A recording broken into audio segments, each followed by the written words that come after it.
Newsday continues here on One News Now. I'm Charles Lejano. The Octa Research Group identifies 4 areas of concern that reported an increase in cases, high reproduction numbers, and high healthcare utilization rates. These are the cities of Davao, Bacolod, Iloilo, and San Fernando, La Union. All 4 cities posted at least 30% infection growth rate over the past weeks. Octa Research fellow Guido David told One News that a 5% spike in cases was also recorded in Metro Manila. David said most spikes in the NCR may have been caused by super spreader events, such as social gatherings, but he notes that there's still no clear trend. For now, Octa says it's still too early to determine whether the Delta variant is responsible for increases in COVID-19 cases in Metro Manila and the 4 areas of concern. We cannot say that the Delta variant is responsible at this time.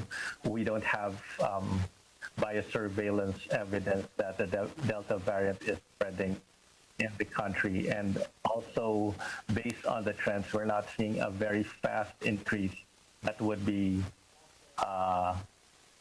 let's say, characteristic of the Delta variant. The City of Manila conducted overnight vaccinations for workers in its commercial centers, Recto and Divisoria. This is not only to avoid COVID-19 transmission in these areas, but also to make inoculations more accessible to workers. Justine Punsalang with the story. While many vendors were busy selling their goods at the Divisoria night market on Sunday, others were busy lining up to get vaccinated just meters away from their stalls. Last night, the Manila LGU initiated a special overnight COVID-19 vaccination drive specifically for workers in Divisoria Recto. The inoculations are for all vendors, truck drivers and assistants, pedicab and kuliglig drivers, as well as baggage handlers. This effort does not only benefit Manila residents but also workers who drop off goods at Divisoria from northern, central, and southern Luzon. Vendors said they are happy with this initiative. Ay nagpapasalamat po kami kasi wala kaming time na mag-ano sa umaga kasi ang hanap buhay namin panggabi po. Malaking bagay sa amin na meron po ngayon kasi panggabi po kami, puyat po kami. Just like Ruth and Mercedita, other vendors briefly left their stalls just to get vaccinated. And once they returned, it's their companions' turn to line up for the jab. Based on the Manila Health Department's data, 720 were vaccinated overnight. Manila Mayor Isko Moreno said that they will be doing another round of special Divisoria vaccination tonight from 10 p.m. to 5 a.m. The LGU is eyeing to vaccinate 1,000 more Divisoria workers. For News 5, Justine Punsalang. We are One News. More personalities have expressed their condolences to the families of those who perished at the crash of a military cargo plane in Sulu. Defense Secretary Delfin Lorenzana posted photos of the C-130 plane in honor of the fallen troops. When asked for a caption to the post, Lorenzana admitted that he could not find the right words for what has happened.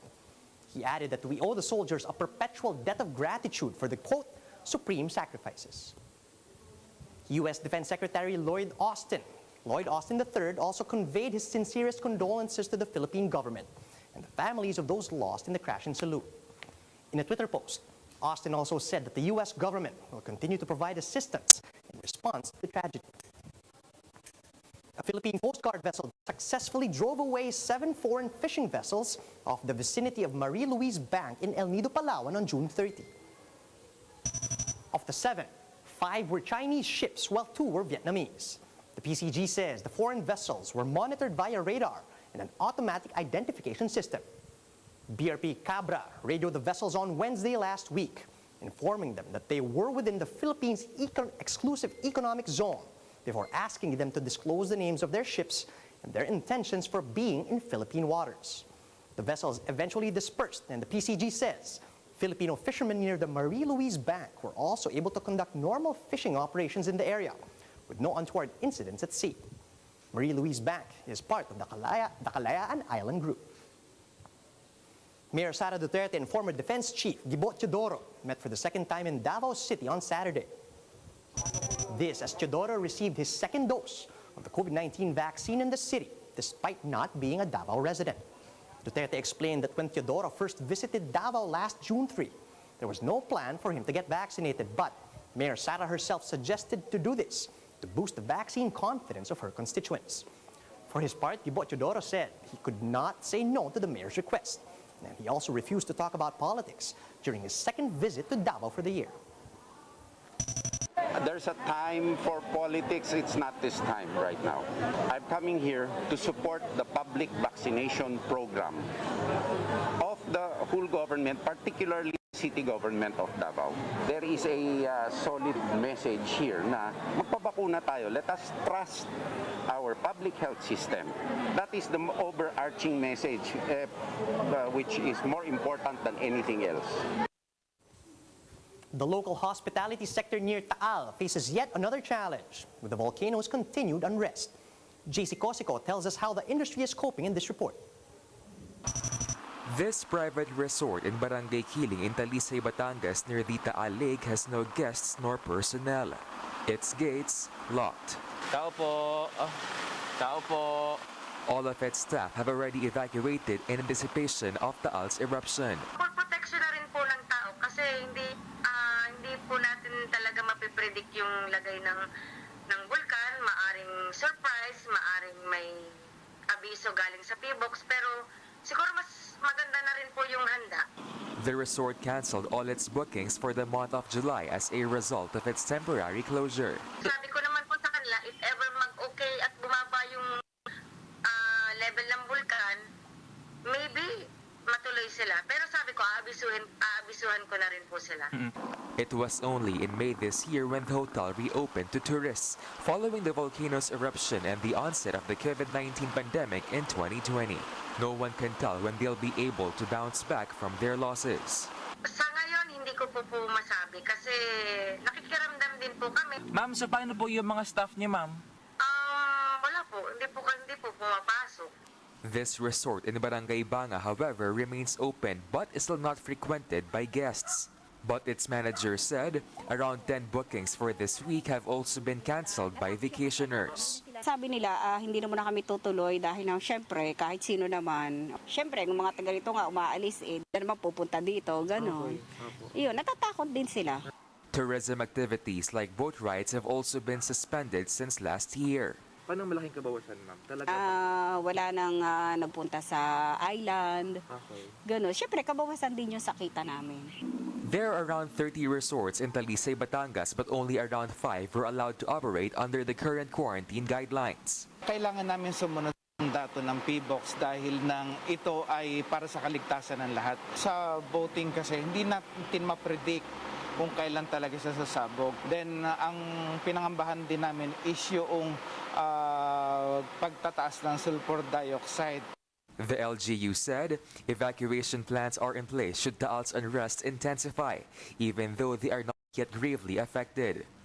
To date, the volcano remains under alert level 3. Wala pa naman kaming paghihigpit dahil ang apektado naman ay yung talagang dalawang bayan na nakapaligid dito sa Taal Volcano. So far, naapektuhan din naman kami.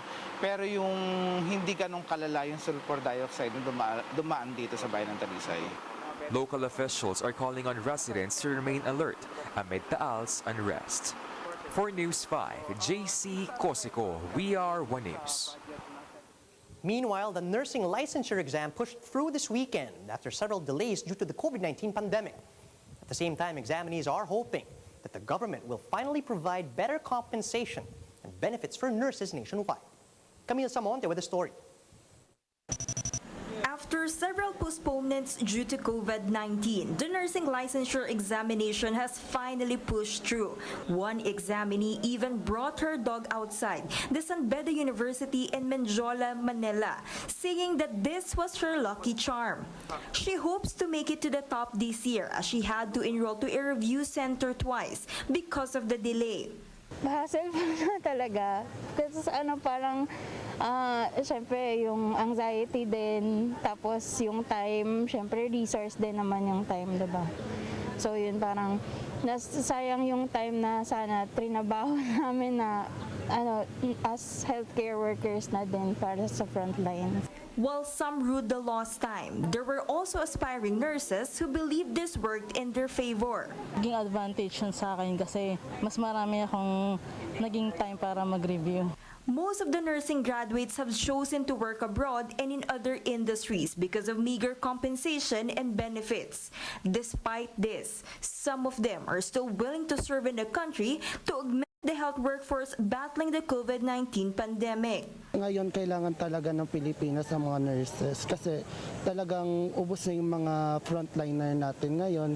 However, they are also hoping that the government could provide a better compensation for them. Advocacy din namin na sana ma-realize ng mga tao, lalo na yung government na parang yung worth ng mga healthcare workers. Kasi kawawa yung mga Pilipino na pag wala nang matira dito.